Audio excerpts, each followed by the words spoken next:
Hi, Abraham. Good to see you again. It's amazing how my question piggybacks right on what we just talked about, but I have two questions today. One is, I tend to worry a lot about a lot. I tend to think thoughts that my inner being doesn't think, which results in a feeling of worry to me, which is my indicator that I'm off base from who I really am. Absolutely. So our answer to that is don't do that anymore. What's next? Thank you. Catch it early is really our answer. Absolutely. Catch it early. Notice that you don't like it, and then notice when you start down that road, catch it early. Okay, so is there ever a point at which you can even not have the thought to begin with? Yeah, but we don't want you to get into this place where you are guarding your thoughts, or you'll say, all right, I'll go along with this, Abraham, whatever it is, and I'll accept I create my own reality. And then you think a thought or speak a word and you go, cancel, try to suck it back before law of attraction gets hold of it. And we say, really, too late. Law of attraction got hold of it. So rather than trying to stop the car once you're at the bottom of the hill, just let it hit you and drown you and beat you up and suffer over it, and then come away with it from that experience with wisdom. I did not like that. I don't think I'm going to do that so much anymore. I'm going to step out in front of it before it has all that momentum going. It's just using your logic to realize. And now you have this premise, it will really serve you. Do you know how many thoughts you don't have to sort out anymore? You don't have to debate with the world the rightness or wrongness of every issue that has ever been out there. You don't have to discuss that anymore. You don't have to figure that out. All you have to know to have your personal expansion and joyful collusion with the source within you is which thoughts feel good and which thoughts don't feel so good. Is that too simplistic? No, in fact, it's beautifully simple, and it's amazing how, as much as I understand that, I've been told since I was in high school, I'm a worrywart. And so I've been doing this for about 35 years. We're going to give you a different label because you're doing that looking at what is or looking at what was. Your inner being never looks back. We're going to give you a different label. Rather than worrywart, we're going to say to you, you are a thoughtful being, and you are a deliberate creator, and you like to contemplate. And when you use that skill to contemplate from the satisfied up part of the scale rather than from the unsatisfied down part of the scale, you're going to find such satisfaction on steroids with those thoughts that you are thinking. So the opposite of a worrywart is a very clear-minded being who is accessing the energy that creates worlds to flow toward your creative endeavors. That's who you are. And when you do other than that, it sucks, it feels bad, and you use words like worry. All worry means is that you want something different than you're worried about. Do you know? Oh, you're going to like this because this speaks to who you are powerfully. Every subject is really two subjects, wanted and absence of what is wanted. So when you are in contrast, in the middle of contrast, worrying, feeling worry because you're there, you know what else is happening at the same time? As you are focused upon the problem, which is why you worry, you are creating the solution at the same moment. Thank you very much. Thank you very much. We really mean that. Thank you very much. While you are stewing over the problem, you are creating a solution, which is the expansion of the universe. So you might just think about that while you're worrying. Hey, I am creating the solution here, and while I can't see it because I'm so actively intertwined with the problem, when I let this go, since I own this, and since my inner being is all over the solution, and my inner being is revealing to me things about the solution all day, every day, in the absence of my worry, the solution will occur to me. And you know what that'll make you do? We want this to happen to you. We want you to feel about your worry like we feel about your worry. Thank you very much. Thank you for being willing to acknowledge that something isn't the way you want it, and for launching a rocket of desire for the improvement of all that is and generations to come. But now do yourself a big favor and use your guidance system the way it's meant to be.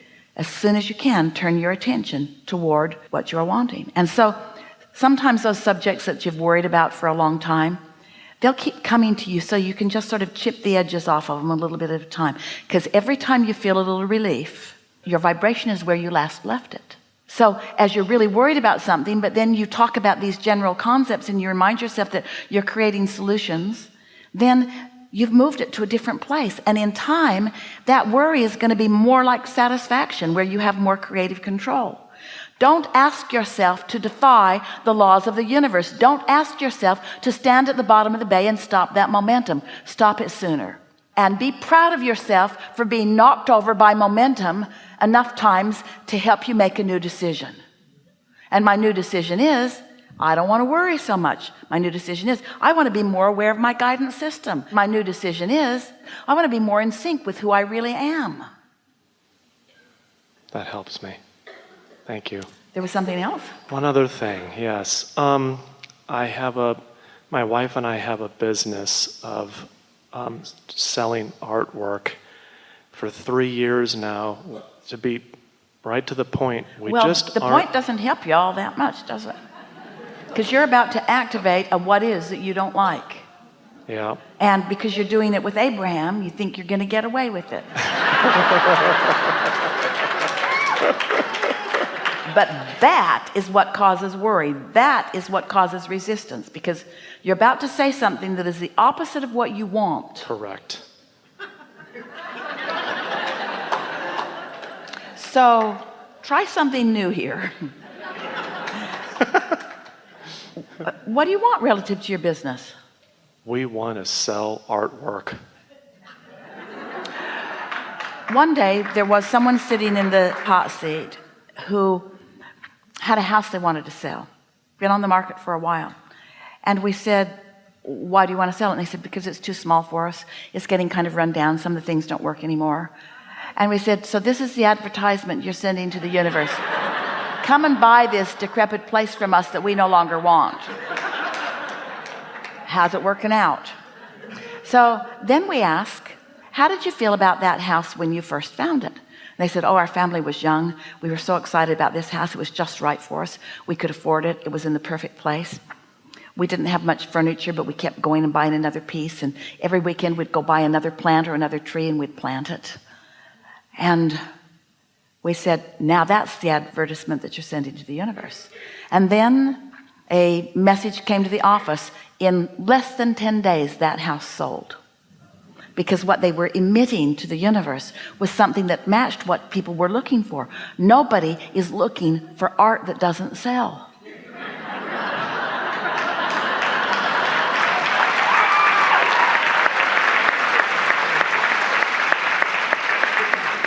They're looking for beautiful art that you've found from around the world. They're looking for beautiful art that you feel the resonance with. They're looking for art that the artist has imbued their piece with who they are.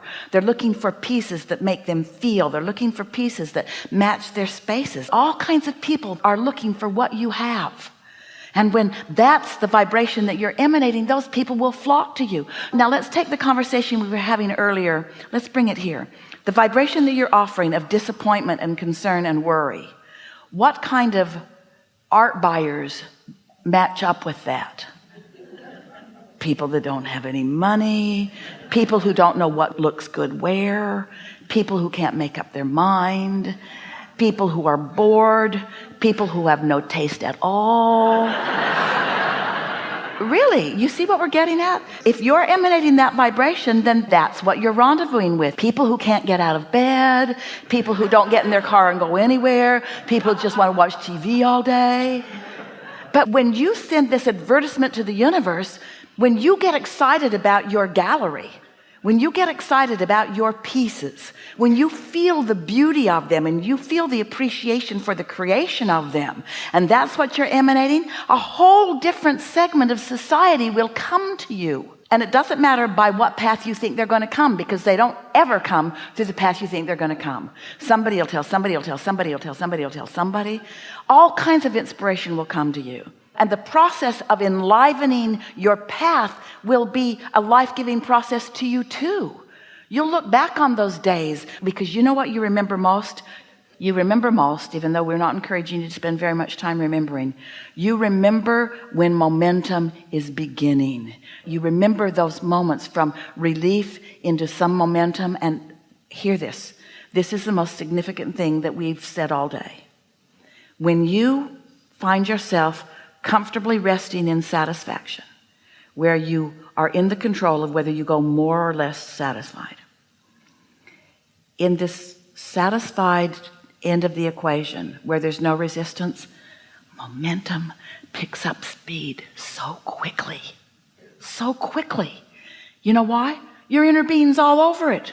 That's what your inner being's been knowing. And when you know, when you turn in the direction of what your inner being knows, that's why people will say, I languished all my life and then I had my breakthrough and I was an overnight success. And we say, no, you weren't. You had all that contrast that set you up for that. But you don't have to pay any more price. You've already created it. It's in your vortex. Now just let it rip. Okay. Thank you. Good afternoon. It is. This might be very brief. I raised my hand so my wife could get called on. Too bad. Can't create in her reality. If she was offering a vibration like that, we'd have called on her. Well, I'm here because of her vibration, so I'm very appreciative. But I guess from what I've learned here, this is my first time. You can come up here and just offer thanks and be in gratitude. Yes, you can. So if your wife were here, what do you think she'd want to talk about? We actually discussed that. That was a good plan because she can't get up here.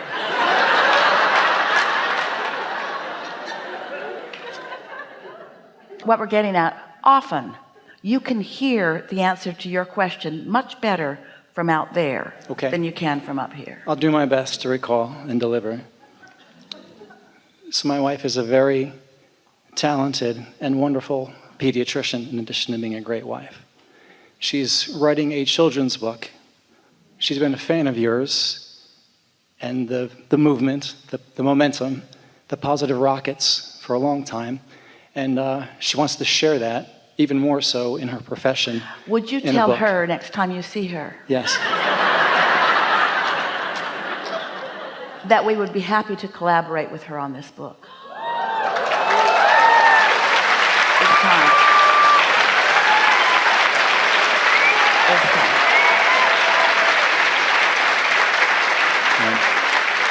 Because she's got the perfect life-based questions, and we have the perfect life-based answers. My work here is done. Yes, Thank it you. is.